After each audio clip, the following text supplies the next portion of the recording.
I wasn't at all. No, absolutely not. I don't think anybody is. And it's still something, you know, I think it's something that a lot of people who see from the outside don't understand very well.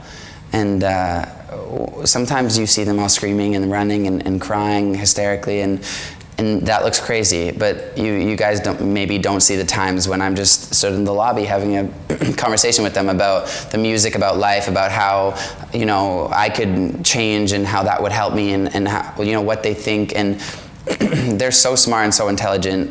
Especially like something really cool that just happened was there's this 13 or 16-year-old created these beautiful designs for merchandise.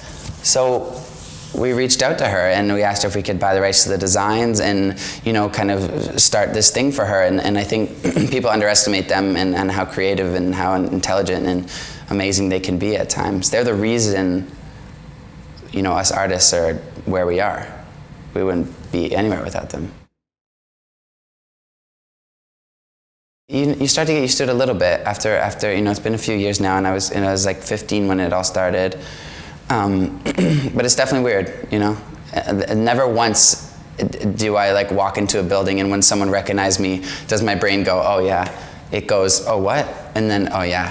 Do you know what I mean? I've never once just had that immediate reaction. Totally, and that's very hard. And you know, a lot of people have these crazy high expectations of you when at the end of the day you're just a regular person. But you know, it's not hard to, even if you're having a rough day, it's not hard for 45 seconds to put on a smile for somebody, because I know that I'm traveling the world and this may be the one time this girl gets to see me for the next 5 years. And so to put on a smile for 30 seconds doesn't really be that hard for me. Yeah, it's awesome. It's cool to have that kind of like personal experience with the fans, you know, before the show.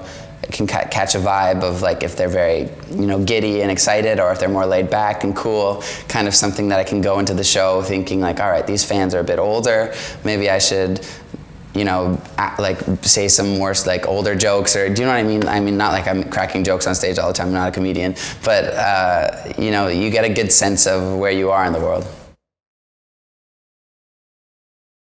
Man, I don't know. I mean, they've done like some extremely sweet things for me. Sometimes when I've done,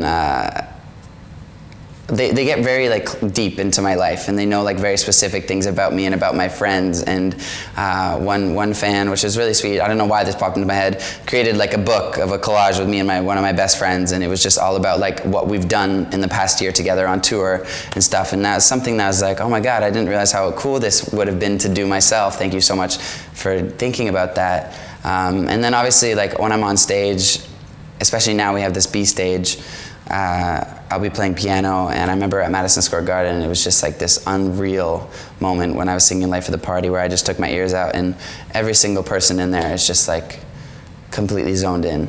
And that's very hard to do, and very hard to kind of picture from the middle of it, and it was complete magic. I once got a package that had a book in it, and the book was described to my house, the package delivered to my house, and the book was describing how they used videos from Vine and Instagram posts to like route from the house in front of my house that they saw in a video to route where my house was and pinpoint it. And they're from like, they're from Norway or somewhere. So from really far out, these girls figured out my address to send me this book. It was very harmless, but a little scary. So many people. I think I care a lot more about hearing what they have to say. Like, I'd love to know. I mean, and I am so lucky to meet a lot of my idols and actually keep in touch with a lot of my idols from when I was younger, and still are my idols, like John Mayer and Ed Sheeran. And I pick their brains all the time. And whenever I see them, it's like I sit down and I try to get as much info from them as I can, just about life and stuff, because it's really awesome to hear their perspective for somebody that's kind of been through the same thing as you. Some really good advice that I got actually was from Taylor Swift, and she said to me, don't worry so much about messing up, because the people in the arena are not critics. You're not on like a singing show and they're here to judge you. They came tonight strictly to have fun. They came tonight because they love to listen to the music and they just want to have fun. So if your voice cracks or if you mess up something on guitar or mess up vocally, it's not going to bug them, it's only going to bug you. So go out there with the confidence and all the confidence in the world. And that was something I think about every night.